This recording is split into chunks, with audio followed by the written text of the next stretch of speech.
నీకు స్తోత్రం. అబ్రహాము దేవా నీకు స్తోత్రం. ఇస్సాకు దేవా నీకు స్తోత్రం. యాకోబు దేవా నీకు స్తోత్రం.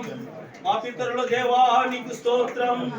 మా దేవా నీకు స్తోత్రం. మా ప్రభువా నీకు స్తోత్రం. మా తండ్రి నీకు స్తోత్రం. మా విమోచకుడా స్తోత్రం. మా రక్షకుడా నీకు స్తోత్రం. మా రక్షణ ప్రాదాత నీకు స్తోత్రం. స్తోత్రం స్తోత్రం.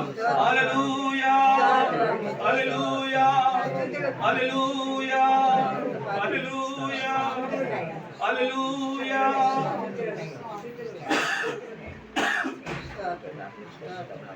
ఏ పాప భారము చేత ఉన్నాము, ఆ పాపమనే మలినము నుండి, ఆ పాపమనే డాగు నుండి, ఆ పాపమనే మచ్చలు నుండి, ఆ పాపమనే కెంపు నుండి హిమం వంటి తెల్లగా మార్చటానికి, గొర్రెబొచ్చంత తెల్లగా మార్చటానికి మన కోసమే, నీ కోసమే, మనందరి కోసమే, ఈ లోక రక్షణార్థమై 33.5 యవ్వన రక్తము, 33.5 సంవత్సరాల యవన పరిశుద్ధ రక్తము చివరి బొట్టు వరకు కూడా దారపోయబడింది.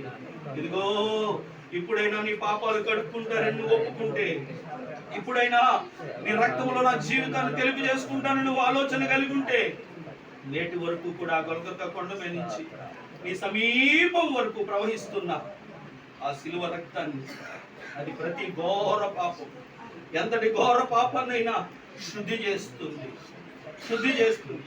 నీకు శిక్ష తెచ్చే పాపం నుండి తప్పిస్తుంది. ఆ రక్తాన్ని స్వీకరిస్తావా? ఆ రక్తం గురించి గానం చేసిన నీ జీవితంలో మచ్చలు డాగులను తెలుపు చేసుకోవటానికి రక్తము ద్వారా శుద్ధీకరణ కోరుకుంటావా? ఆయన పొందిన దెబ్బల ద్వారా నీకు స్వస్థతే కాదు, ఆ యవన పరిశుద్ధ రక్తము ద్వారా సర్వ మానవ పాప పరిహారార్థమై చిందింపబడిన ఆ రక్తము ద్వారానే మానవ కోటికి రక్షణ. గొడ్డెల యొక్కయు, కోళ్ల యొక్కయు, గొర్రెల యొక్కయు, మేకల యొక్కయు ఏ రక్తము మానవుని పరిశుద్ధపరచలేదు, పాపము నుండి విమోచింపలేదు.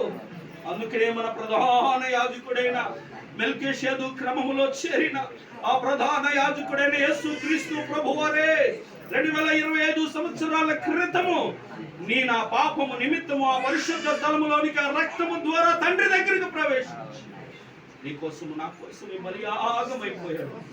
అందుకని ఆ రక్తములోనే మనం శుద్ధి చేసుకోవాలి. రక్త తర్పణ నీ కోసము నా కోసమే చేయబడింది. ఆ రక్తములోనే మన జీవితాలు తెలుపు చేయబడింది. అది నువ్వు నమ్మగలిగితే, అది నువ్వు విశ్వసించగలిగితే నోరు తెరిచి నా ప్రధాన యాజకుడా, నా కోసము చిందింపబడిన ఆ రక్తము ద్వారా నా జీవితాన్ని తెలిపితే, నా జీవితాన్ని శుద్ధీకరించు. నీ రక్తము లేనిదే నాకు విడుదల లేదు, నీ రక్తము లేదే నాకు రక్షణ లేదు. ప్రభువా, నా కోసమే కదా చివరి బొట్టు వరకు కూడా దారబోసావు. నా కోసమే కదా 10,000 మందిలో పోల్చదగిన సుందర స్వరూపుడైన నీవు మాంసపు ముద్దగా మారిపోయావు. నోరు తెరిచి ఒక్క మాట నువ్వు చెప్పగలిగితే నీ కోసం ప్రాణం పెట్టిన నీ ప్రాణ ప్రియుడు, నీ కోసము రక్తము కాచిన ఆ శిలువధారుడు, నీ కోసము రక్షణనిచ్చిన ఆ యేసయ్య, నీ ఆరాధన బట్టి, నువ్వు నోరు తెరిచి మాట్లాడిన నీ మాటలను బట్టి ఆత్మదేవుడిగా నీ మధ్యన ఆనందిస్తాడు. నీ ఆరాధన అంగీకరిస్తాడు. నీ ఆరాధన బట్టి నిన్ను ఆశీర్వదిస్తాడు. నోరు తెరుస్తావా? నోరు తెరిగి ఆయనతో చెప్పగలుగుతావా?